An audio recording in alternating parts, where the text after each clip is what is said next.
하늘의 문을 여소서. 이곳을 주목하셔서. 주를 향한 노래가 꺼지지 않으니 하늘을 열고 보소서. 이곳에 임재하소서.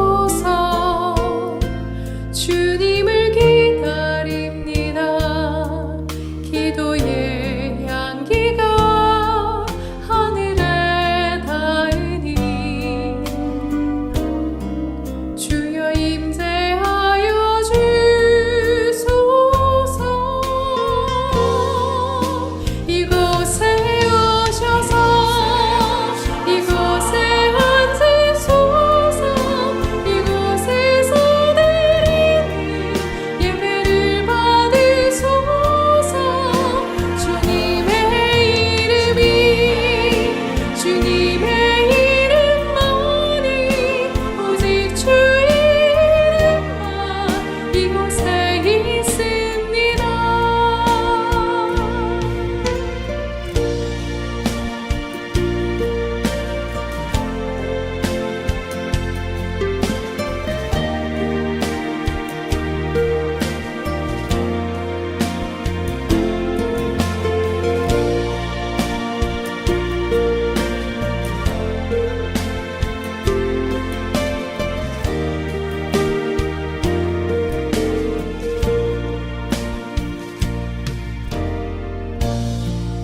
하늘의 문을 여소서.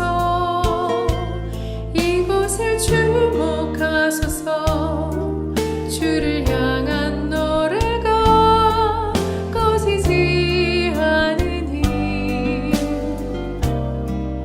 하늘을 열고 보소서. 이곳에 임재하소서. 주님을 기다립니다. 기도의 향기가 하늘에 닿으니 주여 임재하여 주소서.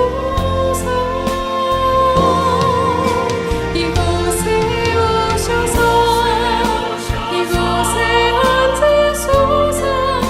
이곳에서 드리는 예배를 받으소서. 주님의 이름이 주님의 이름만이 오직 주 이름만 이곳에 있습니다. 이곳에 오셔서 이곳에 앉으소서. 이곳에서 드리는 예배를 받으소서. 주님의 이름이 주님의 이름만이 오직 주 이름만 이곳에 있습니다.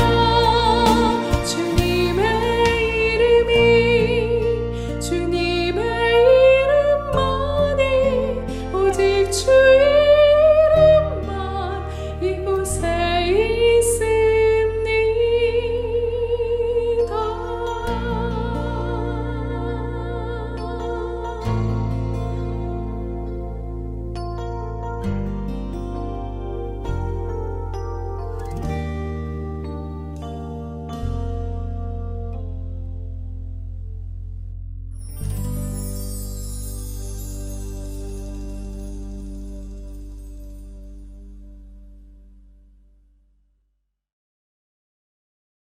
우리의 신앙을 하나님 앞에서 이렇게 고백합니다.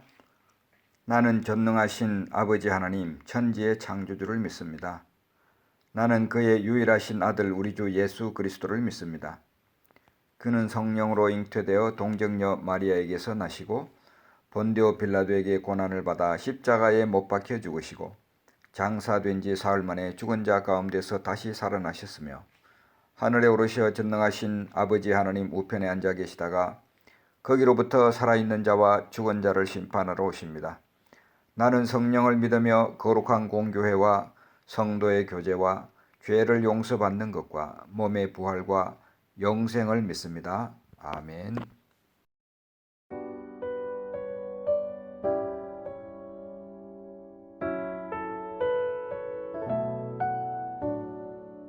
이제 하나님 앞에 깨끗한 몸과 마음으로 나아가기 위해 자신을 돌아보며 자백하는 시간을 가지겠습니다.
사랑의 하나님, 우리가 지난 주간 돌아보며 하나님 앞에서 잘못한 것들을 자백했습니다. 우리 중심으로 통회할 때에 그 상한 심령을 멸시치 않으시겠다고 주님은 약속해 주셨습니다. 만일 우리가 죄 없다 말하면 스스로 속이고 또 진리가 우리 속에 있지 아니할 것이요, 만일 우리가 우리 죄를 자백하면 그는 미쁘시고 의로우사 우리 죄를 사하시며 우리를 모든 불의에서 깨끗하게 하실 것이요. 아버지 하나님, 우리가 있는 그대로 하나님 앞에 자백할 때에 주님은 그 자백을 받으시고 신실하시고 의로우신 주님께서 우리 죄를 사하여 주겠다고 약속하셨습니다. 또한 사할 뿐만 아니라 모든 불의에서 우리를 깨끗하게 하신다고 약속하셨습니다. 주님의 약속을 우러러봅니다. 우리를 사유하시고 우리를 깨끗하게 하시고 우리의 예배를 받아 주옵소서. 예수님의 이름으로 간절히 기도하옵나이다. 아멘.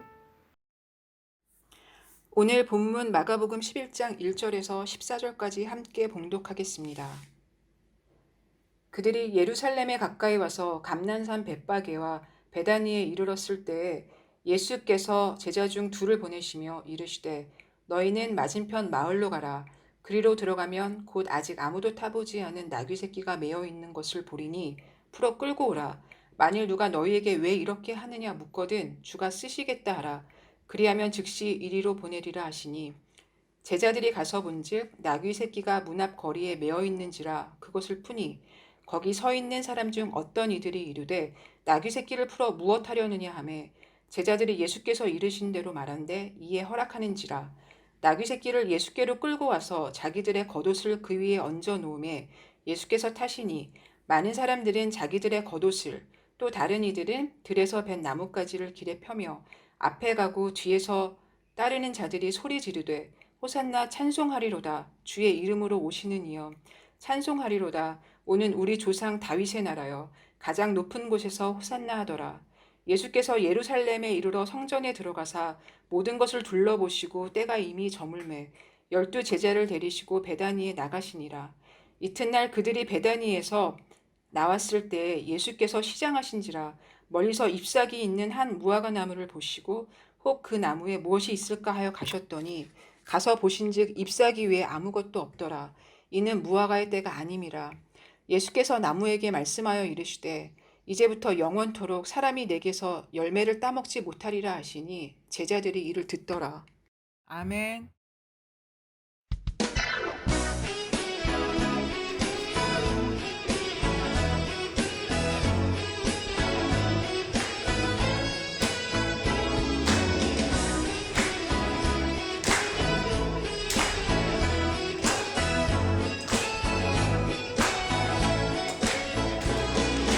내 마음을 가득 채운 주 향한 찬양과 사랑 어떻게 표현할 수 있나 수많은 찬양들로 그만 표현할 길 없어 다시 고백합니다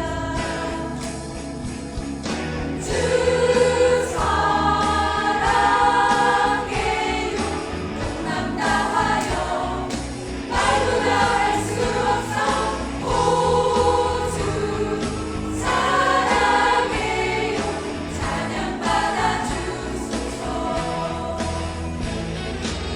수많은 멜로디와 찬양들을 드렸지만 다시 고백하기 원하네 주님은 나의 사랑 삶의 중심 되시오니 주를 찬양합니다 주 사랑해요 온맘 다하여 말로 다 할 수 없어 오주 사랑해요 찬양받아 주소서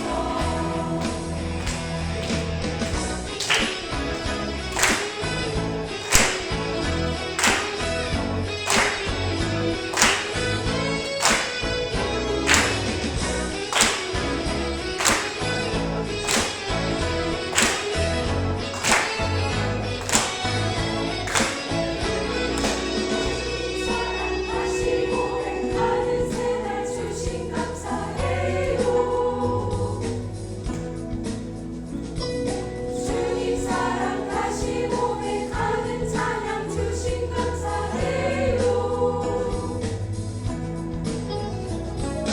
주님 사랑 다시 고백하는 새날 주신 감사해요 주님 사랑 다시 고백하는 찬양 주신 감사해요 주님 사랑 다시 고백하는 새날 주신 감사해요 주님 사랑 다시 고백하는 찬양 주신 감사해요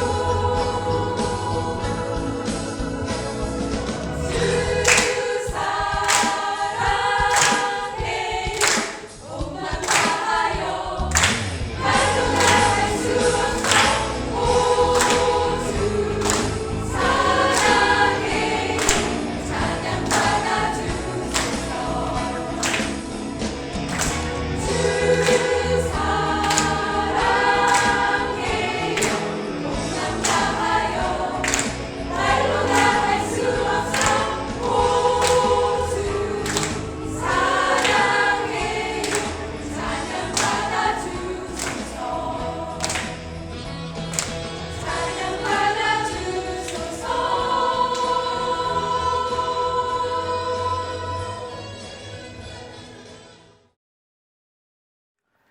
네, 오늘 본문 말씀은 마가복음 11장 1절부터 14절까지입니다.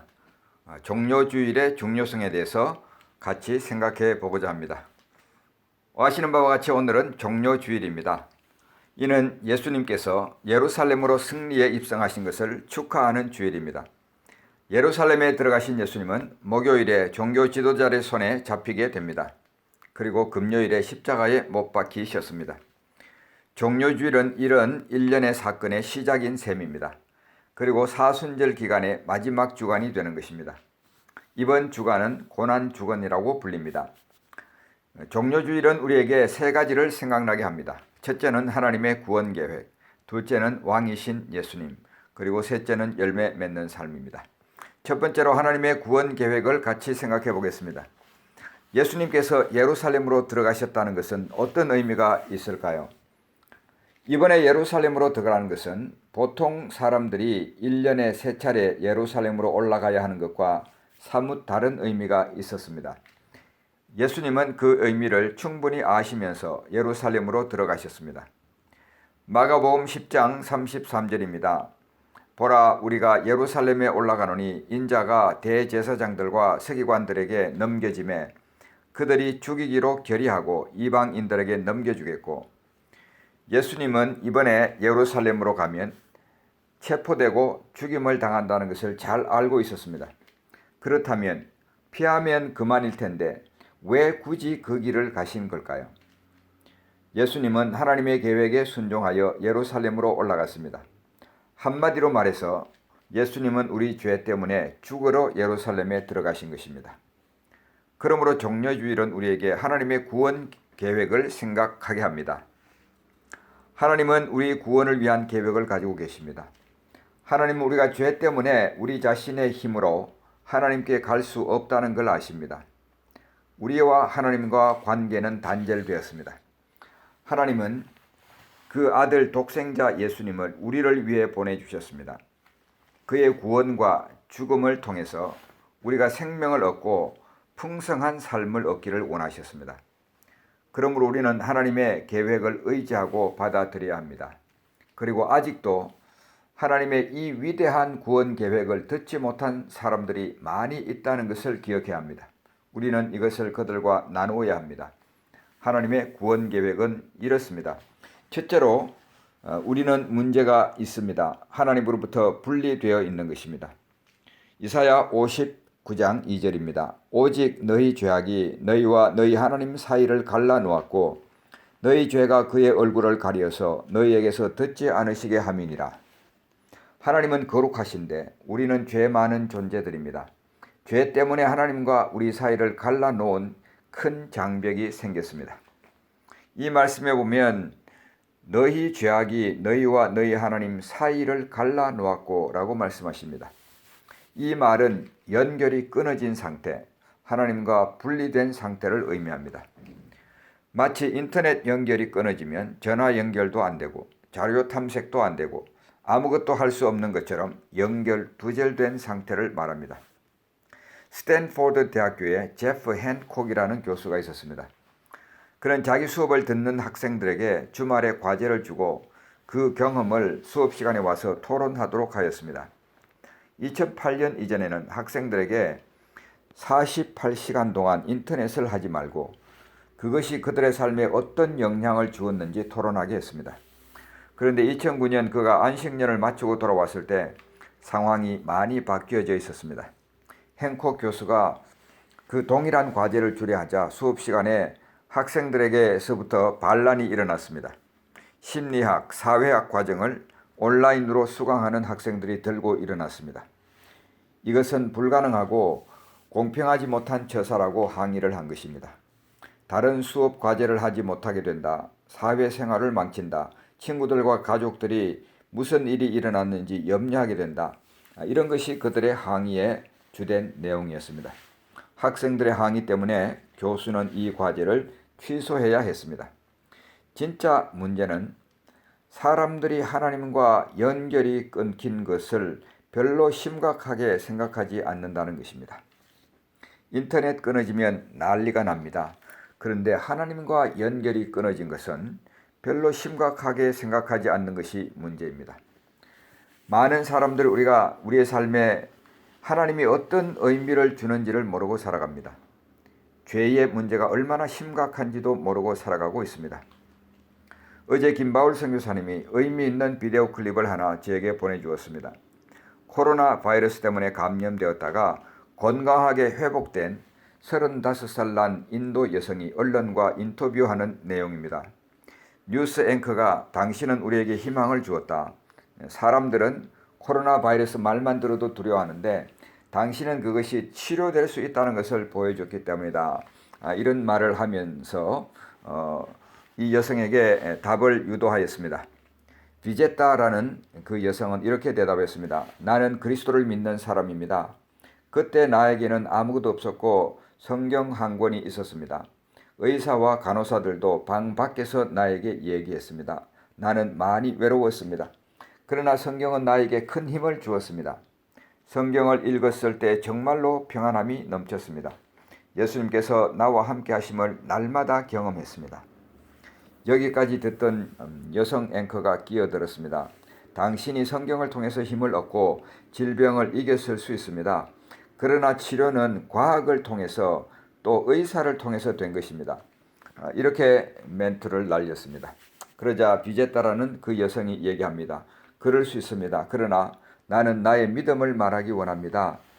왜냐하면 예수 그리스도는 이렇게 말씀하셨습니다. 내가 결코 너희를 떠나지 아니하고 너희를 버리지 아니하리라.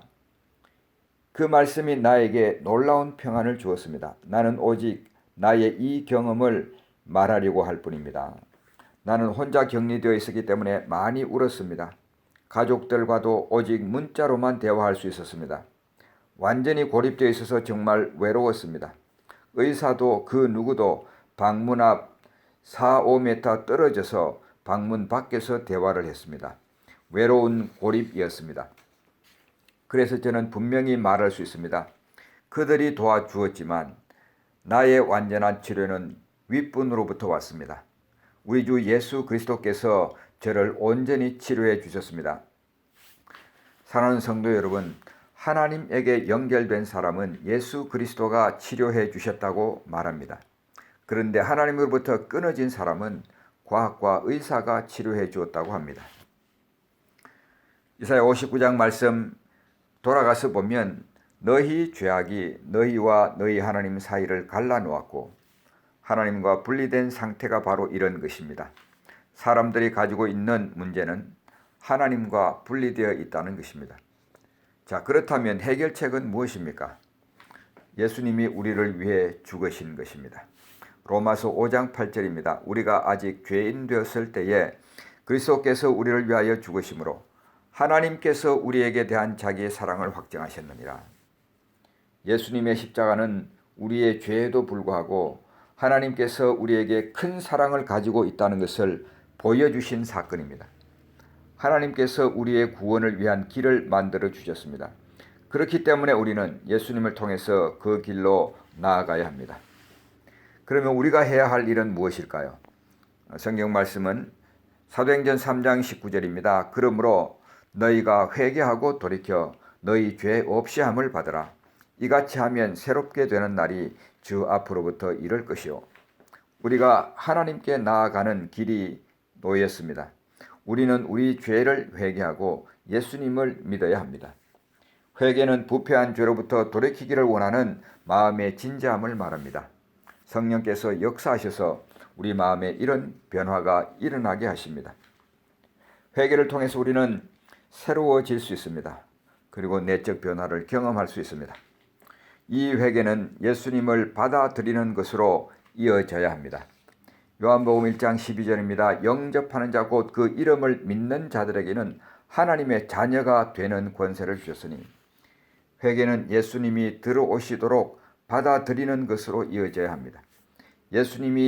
우리가 예수님을 받아들일 때 거듭나는 경험을 하게 됩니다. 우리는 더 이상 하나님의 원수나 진노의 자녀가 아니라 영원히 하나님의 가족으로 입양되는 것입니다.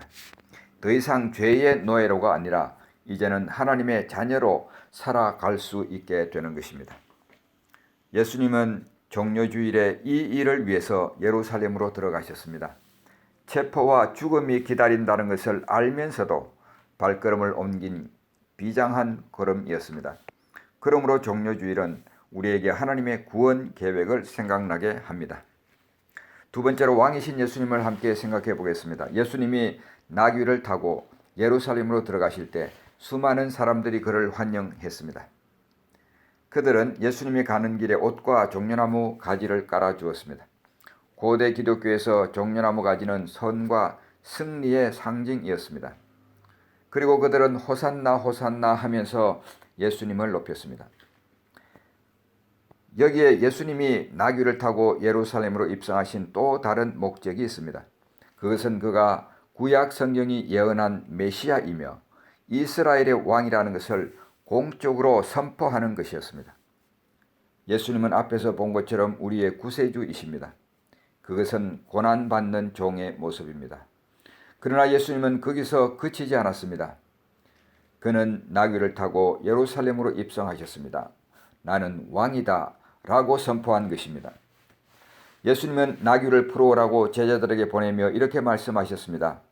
마가복음 11장 3절입니다. 만일 누가 너희에게 왜 이렇게 하느냐 묻거든 주가 쓰시겠다 하라. 그리하면 즉시 이리로 보내리라 하시니 예수님은 온 세상의 주인이십니다. 나귀를 쓸 수 있는 권한을 가지고 계신 분이라는 것을 보여줍니다. 하늘과 땅과 그 가운데 있는 모든 것을 지으신 분이십니다. 예수님을 앞에서 본 것처럼 구세주로만 안다면 그것은 반쪽 신앙입니다. 예수님을 주님으로 모셔야 합니다. 여기서부터 우리 신앙은 정말로 달라지기 시작합니다. 몇 차례에 걸쳐서 예수님이 주님이시다는 것을 이미 설명을 하였습니다. 우리가 분명히 실천해야 될 것이 있습니다. 첫째, 결심함으로 예수 그리스도를 주님으로 삼아야 합니다. 둘째는 결심만으로 그치지 말고 그 결심을 삶에 실천함으로 예수님이 주인이 되게 해야 합니다. 우리의 삶에 여러 가지 영역이 있습니다. 여가의 영역, 교육의 영역, 결혼의 영역, 소유의 영역, 직업의 영역, 돈의 영역, 또 나 자신의 영역, 이런 여러 영역들에 있어서 예수님이 과연 내 삶의 주인인지 살펴보아야 되겠습니다. 예를 들면 나는 여가 시간을 주님이 원하시는 대로 쓰고 있느냐, 그것이 바로 예수님을 주님으로 모신다는 의미입니다.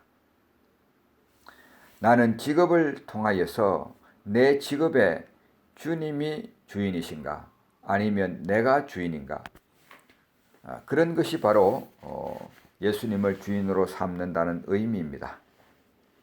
나는 돈을 어떻게 쓰고 있나, 내 뜻대로 쓰고 있나 아니면 하나님이 원하시는 대로 쓰고 있나, 이것이 바로 예수님을 주님으로 모신다는 의미입니다. 마지막으로 열매 맺는 삶에 대해서 같이 생각해 보겠습니다. 마가복음 11장 13절 14절입니다. 멀리서 잎사귀 있는 한 무화과 나무를 보시고 혹 그 나무에 무엇이 있을까 하여 가셨더니 가서 보신즉 잎사귀 외에 아무것도 없더라. 이는 무화과의 때가 아님이라. 예수께서 나무에게 말씀하여 이르시되 이제부터 영원토록 사람이 내게서 열매를 따먹지 못하리라 하시니 제자들이 이를 듣더라. 이 일은 예수님이 베다니에서 나왔을 때 일어났습니다. 예수님은 시장하셨습니다. 그래서 무화과 나무를 보고 열매가 있는지를 찾으셨습니다. 그런데 그 나무에는 잎만 있고 정작 있어야 할 열매는 없었습니다. 예수님은 앞으로 영원토록 사람들이 이 나무에서 열매를 따먹지 못할 것이라고 책망하셨습니다. 이 부분에서 좀 이상한 점이 있습니다. 13절 말씀에 보면 이는 무화과의 때가 아님이라는 말이 덧붙여 있습니다. 그렇다면 무화과의 때가 아니어서 열매가 없는 것은 당연한 것 같은데 왜 예수님은 무화과 나무를 책망했을까요? 이것을 이해하려면 무화과 열매가 두 종류가 있다는 것을 알아야 합니다. 무화과 나무는 6월절 이전 3, 4월부터 초막절이 있는 10월까지 모두 3번에 걸쳐서 열매를 맺습니다. 첫째 열매는 보잘것없는 열매입니다. 상품성이 떨어집니다. 이것을 파괴라고 불렀습니다. 두 번째, 세 번째 맺히는 열매가 좋은 열매인데 그것은 테헤나라고 불렀습니다. 이 무화과 나무는 잎이 무성하게 나 있었습니다. 그렇다면 좋은 테헤나 열매는 아닐지라도 최소한 이런 이 시절에 맺히는 파괴라는 무화과 열매가 열려야 했던 것입니다. 그러니까 예수님의 꾸지람은 결코 무리한 것이 아니었습니다. 종려주일은 예수님이 열매에 관심이 있으시다는 것을 생각나게 해줍니다. 성경학자들은 무화과 나무가 이스라엘을 상징한다고 해석합니다. 그 당시 이스라엘 백성들은 잎만 무성한 무화과 나무 같았습니다. 그들에겐 종교의식이라는 잎은 무성한데 삶의 변화라는 열매는 없었습니다. 외형상으로 보면 그럴듯했습니다. 그러나 마땅히 있어야 할 경건은 없었습니다. 자, 그렇다면 우리 그리스도인들이 맺어야 할 열매는 어떤 열매일까요? 첫째, 우리가 맺어야 할 열매, 사랑의 열매입니다.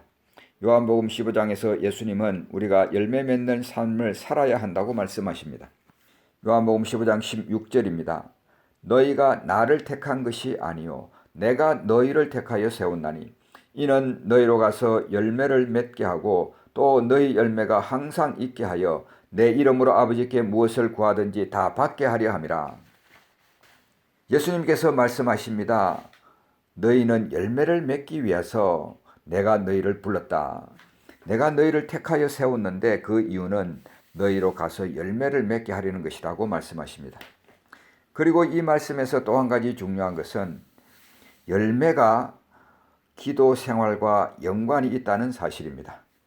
열매가 있을 때에 내 이름으로 아버지께 무엇을 구하든지 다 받게 하려 함이라 말씀하십니다.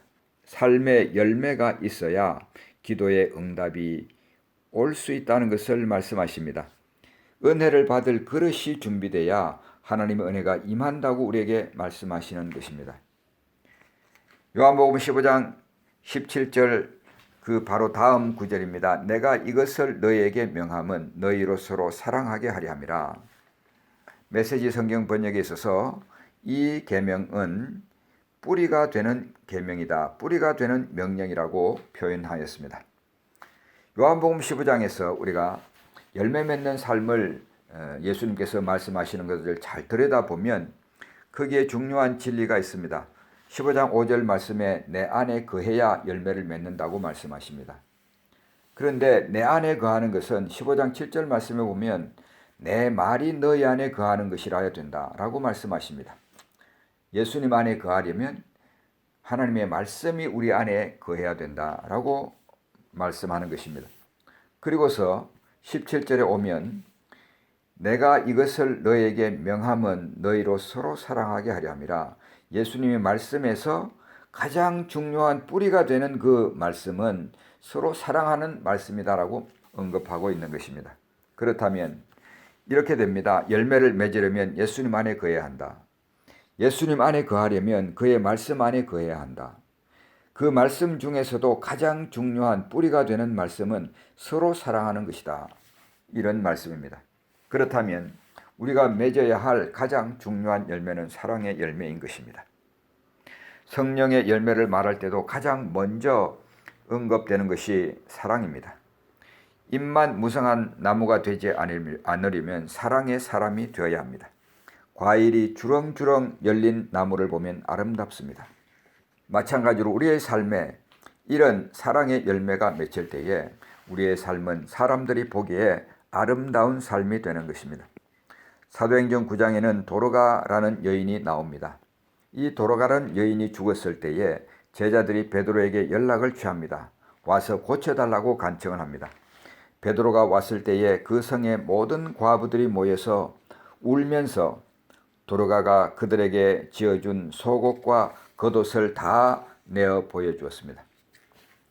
왜 이 많은 사람들이 도로가를 애도하면서 이 사람을 고쳐달라고 요청을 하였을까요? 도로가는 왜 이렇게 많은 사람들에게 사랑을 받았을까요?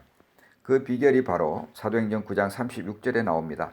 요바에 다비다라 하는 여제자가 있으니 그 사람은 번역하면 도로가라. 선행과 구제하는 일이 심히 많더니. 도로가가 받은 사랑과 존경은 이런 사랑에서 나왔습니다. 지식에서 나온 것이 아니라 인격에서 나왔습니다.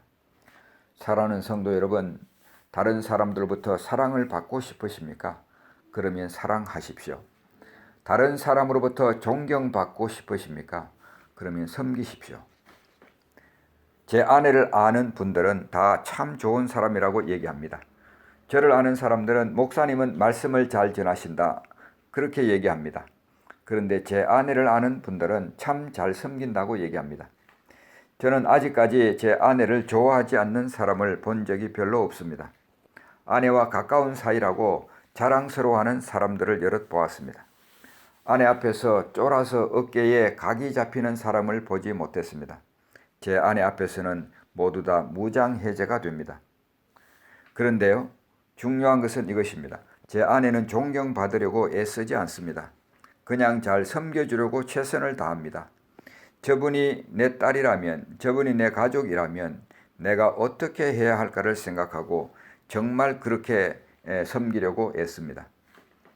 그런데 사람들은 아내를 좋아한다, 존경한다고 말합니다. 그리스도인의 품격은 내가 부여하는 것이 아닙니다. 다른 사람이 우리에게 부여하는 것입니다. 우리는 주변에 있는 사람들에게 존경받는 사람일까요? 아니면 그들을 피곤하게 만드는 사람일까요?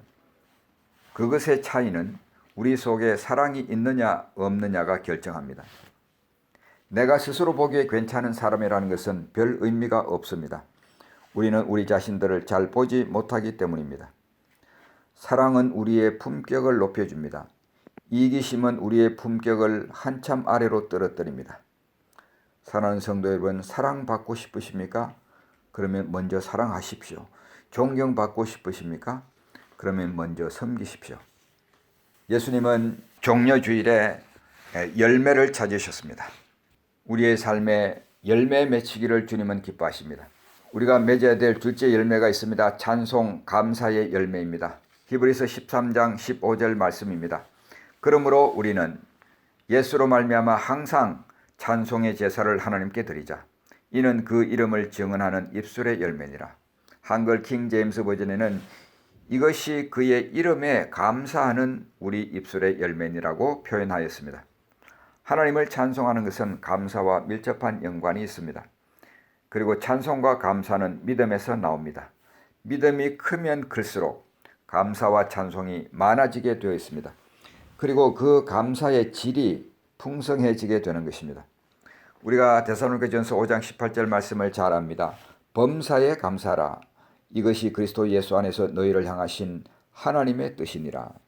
굿뉴스 트랜슬레이션에는 모든 환경에서 감사하라고 말하고 있습니다. 그리고 메시지 번역에서는 무슨 일이 일어나더라도 하나님께 감사하라고 말씀하고 있습니다. 과연 이것이 가능한 일일까요? 주님을 알면 알수록, 주님을 경험하면 할수록 이것은 가능해지는 일입니다. 그분은 선하신 분이십니다. 그분은 인자하신 분이십니다. 그분은 모든 것이 합력하여 선을 이루게 해주시는 분이십니다. 그러므로 그분의 선하심을 알게 되고 그분의 인자심을 알게 되면 우리는 무슨 일이 일어날지라도 하나님은 선하시다, 그분은 사랑이시다 고백할 수 있게 되어지는 것입니다. 말씀을 맺도록 하겠습니다. 요한계시록 7장 9절에서 10절 말씀을 보면 이 일 후에 내가 보니 각 나라와 족속과 백성과 방언에서 아무도 능히 셀 수 없는 큰 무리가 나와 흰 옷을 입고 손에 종려나무 가지를 들고 보좌 앞과 어린 양 앞에 서서 큰 소리로 외쳐 이르되 구원하심이 보좌에 앉으신 우리 하나님과 어린 양에게 있도다 하니, 마지막 때에 하늘나라에서 보여진 장면, 그 광경은 사람들이 종려나무를 들고 예수님을 찬양하는 것입니다. 그렇게 본다면 하늘나라에서는 날마다 종려주일입니다. 사랑하는 성도 여러분, 종려주일의 의미는 무엇입니까? 그 예수님이 우리의 구세주가 되신다는 데 있습니다. 종려주일의 의미가 무엇입니까? 예수님은 우리의 왕으로 입성을 하신 분이십니다. 종려주일의 의미가 무엇입니까? 예수님은 우리를 열매 맺도록 부르셨다는 데 있습니다. 우리가 날마다 예수님은 나의 구세주이십니다, 날마다 예수님은 우리의 왕이십니다 고백하면서 날마다 열매를 맺어가는 삶을 사시면서 날마다 종려주일이 되시기를 우리 주님의 이름으로 축복합니다. 기도하겠습니다. 하나님 아버지의 은혜를 감사합니다. 우리들에게 종려주일을 허락하셨습니다. 이 종려주일에 주님은 죽음을 알면서도 예루살렘으로 들어가셨습니다. 그 길을 피할 수도 있으셨을 텐데 우리를 사랑하시는 주님의 그 사랑 때문에 비장한 마음으로 걸음을 예루살렘으로 옮기셨습니다. 나를 위하여 내 죄 때문에 십자가에 죽으셨는데 우리는 그 예수님 받아들였는지 다시 한번 이 시간 생각합니다. 하나님께 갈 수 있는 길을 열어놓으신 주님 감사합니다. 그 예수님을 내 삶의 구세주로 모실 수 있기를 소원합니다. 예수님은 나귀를 타고 승리의 입성을 하셨습니다. 사람들은 호산나 호산나 다윗의 이름으로 오시는 왕이여 외쳤습니다. 예수님을 구세주로만 알고 있는지 아니면 그분이 나의 왕으로 인정을 받고 있는지 우리 자신들 돌아보게 하여 주시옵소서. 신앙의 진정한 변화는 예수님을 왕으로 인정할 때라야 일어납니다.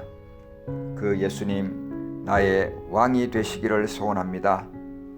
결심할 수 있게 하시고 실천할 수 있게 하여 주옵소서. 예수님은 이 종려주일에 열매를 찾으셨습니다.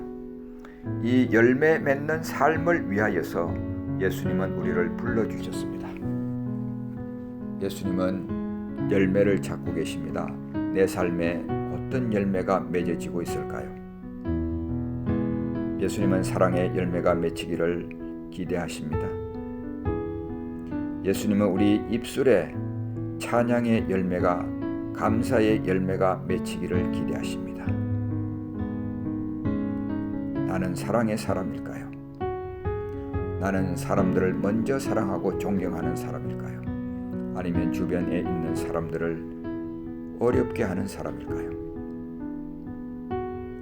주님 이 시간 우리 자신들을 돌아보며 하나님 앞에 나아갑니다. 하나님 무늬만 있는 그리스도인이 아니라 품격 있는 그리스도인들 될 수 있도록 은혜를 베풀어 주시옵소서. 예수님의 이름으로 간절히 기도하옵나이다. 아멘.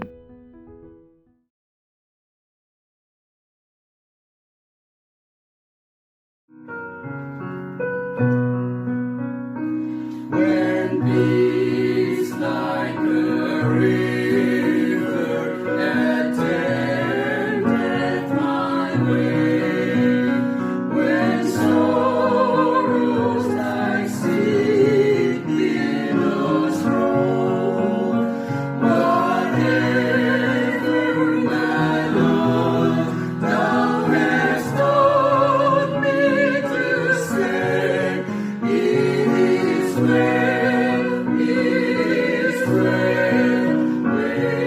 my soul. It is well with my soul. With my soul. It is well with my soul. And Lord, hasten day when the faith shall be sight.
다 같이 머리 숙이고 축복 기도의 자리로 나아갑니다. 우리 영혼의 목자와 감독자가 되시는 여호와, 우리를 둘러 진치고 건지시는 여호와, 나는 내 구원이라 선포하신 여호와는 우리를 위하여 예루살렘으로 올라가셔서 구원 계획을 완성하시고 스스로를 왕으로 선포하신 주님께 손에 종려나무를 들고 주님은 나의 구세주십니다. 주님은 나의 왕이십니다. 주님은 나를 열매 맺게 하십니다.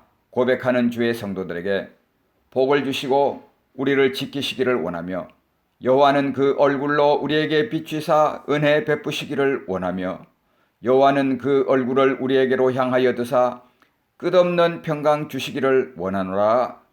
아멘.